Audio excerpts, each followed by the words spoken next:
I think I first wanted to do this when I was about 18 years old.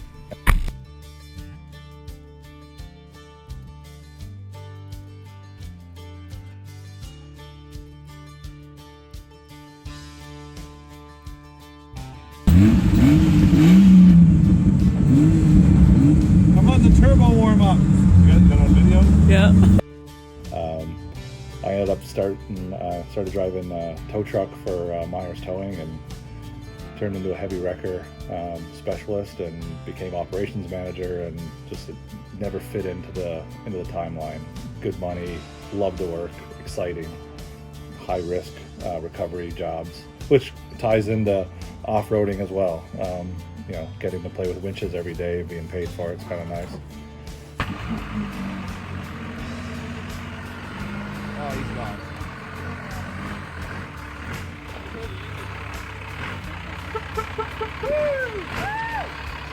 And then after 20 years of being a heavy wrecker operator, I left that business and started talking with Zach. I always wanted to do this. The new JL was coming out. It was like the perfect time to strike because people are going to be wanting to update their vehicles, and it's my passion. I've always owned Jeeps. And New Year's Eve, over a couple of drinks around a campfire, I decided to do it. January 2nd, I had a business license, and January 5th, I had product showing up. Nice. And didn't even have a building yet. I was filling my basement full of product, and we were looking for some place to go, but I needed to have stuff, so when I was ready to open, I had product. We're gonna take it for a rip. I just drug it out of the weeds. Not really liking the way the engine's sounding right now, but we'll go see if we can wake her up. The one-eyed monster.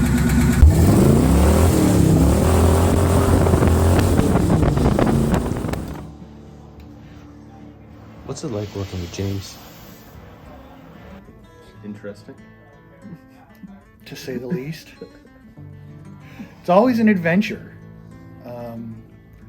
I will say, when I've had the good fortune of being able to work with him in the shop, it's the amount of information he has squirreled away in his head can be irritating when you're looking at something, trying to figure out how to do it, and he simply walks over and says, do this, this, this, this, and this, and you're done.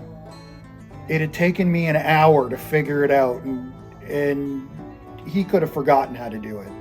no matter what, he's got some crazy way of figuring out just about anything. Bush mechanic, trail fix.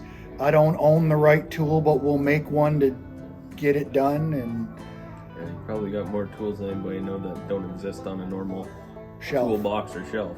Absolutely.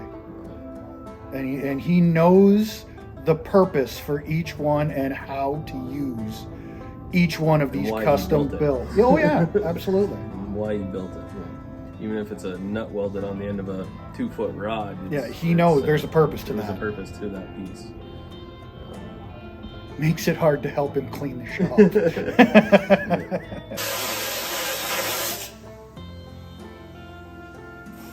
I got my first Jeep when I was 16.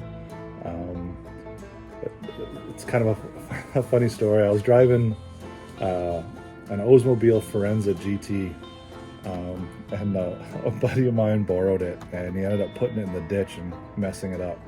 And he owned a Jeep, and the Jeep was broken because it's a Jeep and that's what they do. And he ended up, because he wrote my car off and all I had was just the bare minimum to drive it. I was 16 years old. He gave me his Jeep, CJ7 83, and that was my very first Jeep. He gave me that, and I fixed it, what the problem was, and that's where the sickness really started.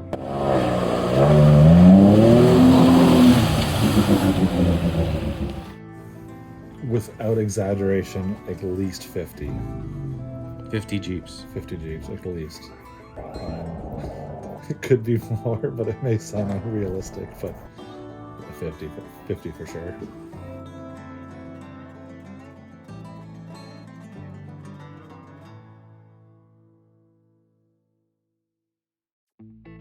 They're just enthusiasts. They're they love their vehicle and they want to make it their own.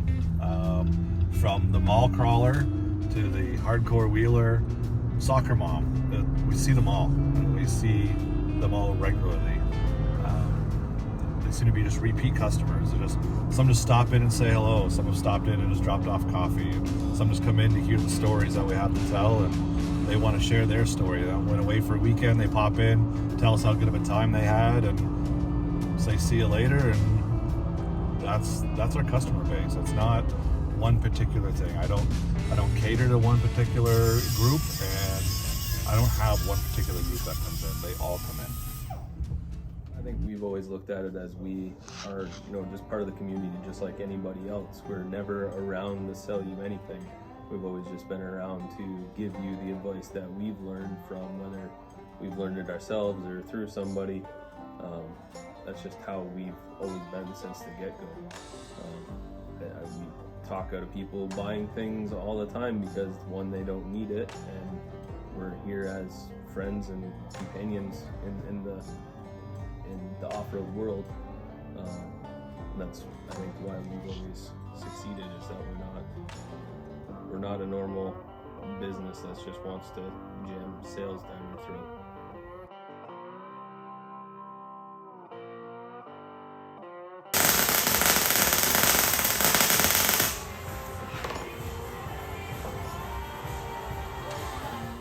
How would you describe the off-road community? Who are they?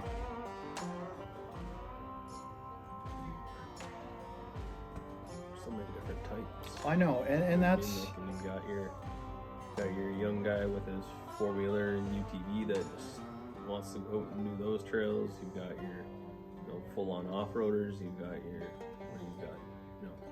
hardcore built Jeeps and buggies, and then you've got your overlander who's does a little bit of off-roading, but mostly camping. no one vehicle type lays claim to the term off-roader.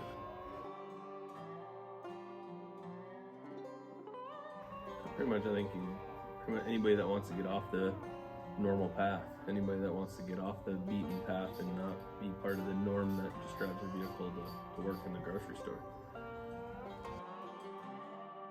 A passion shouldn't be a 9-to-5 job, and this has never been a 9-to-5 job because it's a passion. It's our lifestyle. It's what we do day in and day out. Just like sharing the information that I've learned over the years to everybody else that walks in here, not just to sell you something.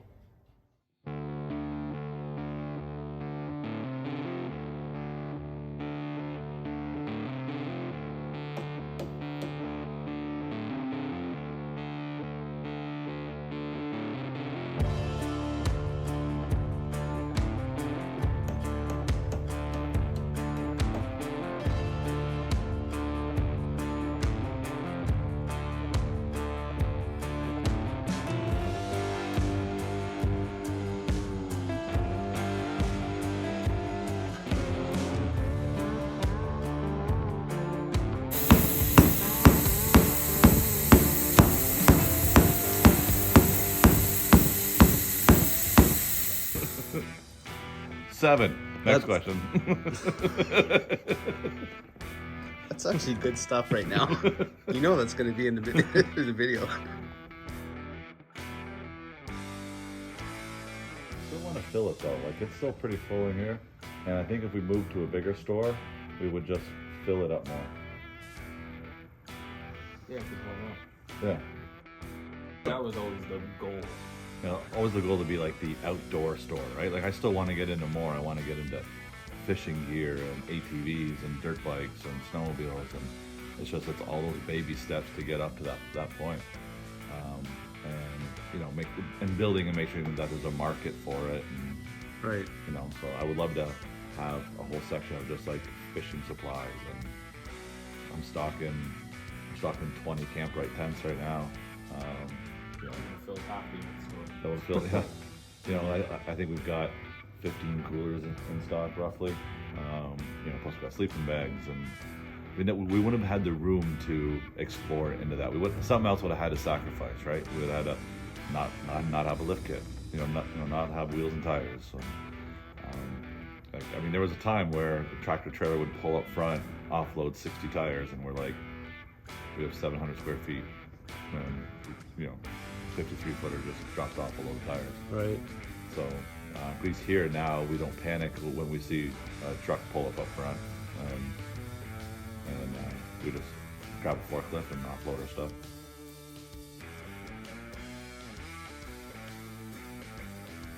We do way more pickup trucks than we do Jeeps, like probably 5 to 1. But everyone knows us. Everyone knows us as the Jeep people. Right. So that's somewhere we're trying to change. That's why we don't advertise a lot of the Jeep builds that we do, and try to, like Zach said, we try to really push the truck stuff or the car. We don't do a ton of cars, but we can.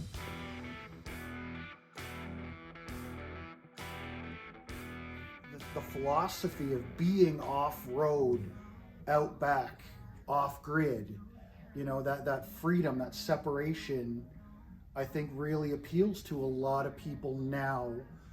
A lot of the younger people, you've got the older group, the older section of the wheeling community that did it because it's always been fun and it was something to do, where now I think the younger group see it as a bit of an escape / vacation from constantly being plugged in. Yeah, because when Jeep in 07, you've seen the difference because of it was only ever a TJ, YJ, CJ where Always you a couldn't two-door. fit the family.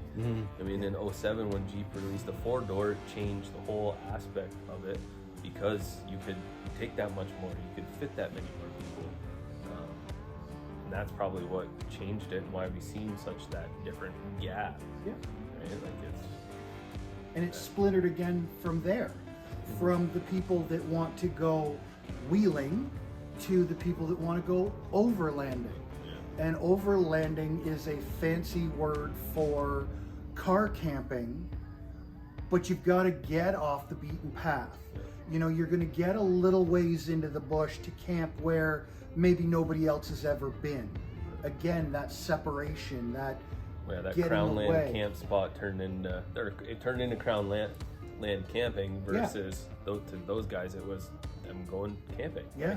It was terminology again from everything being social media and all that. The terminology got created because of that, but to them it was camping. Yeah. It was going out wheeling to go camping. They had to make everything. They had to design their suspension geometry. They had to build everything, where now we have a prolific volume of well-engineered aftermarket parts, let alone Canadian companies in Ontario making some great equipment, some great parts that are bolt-on. I see our job as helping the new generation pick and choose which pieces we want to go together to build the rig that's going to do what they want. How you mash those two worlds. For guys got dad that still likes building all those old parts, but also that's very old technology, and that's why most of those old stories are stories to us because we didn't see it. We have media and social media and Facebook, Instagram, everything now, where back then they could kind of do what they wanted and nobody knew except for the people that were around. That were there.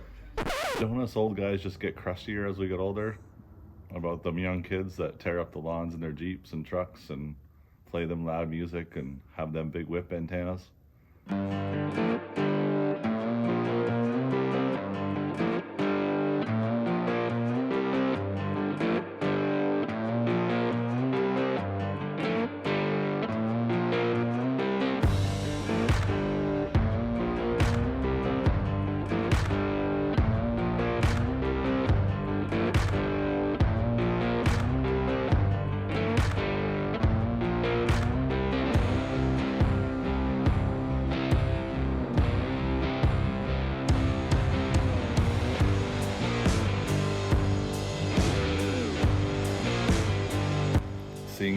like seeing the customer's face after you like build their dream truck, right? It may not be my dream truck, may not be your dream truck, but that's what they want.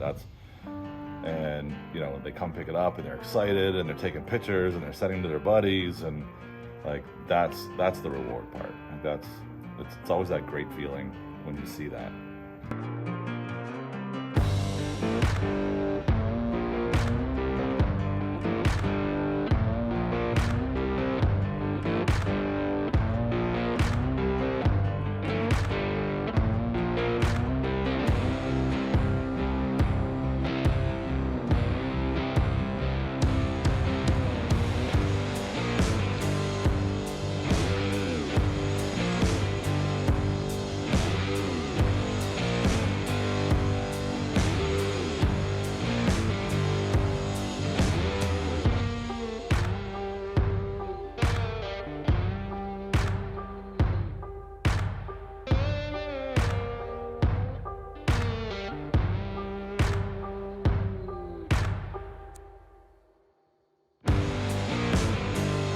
I just look at it as like everything you want is on the other side of fear.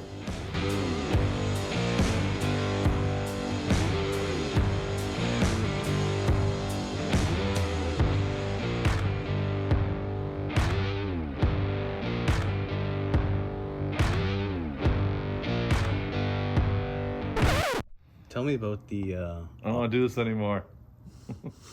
Cut. Cut.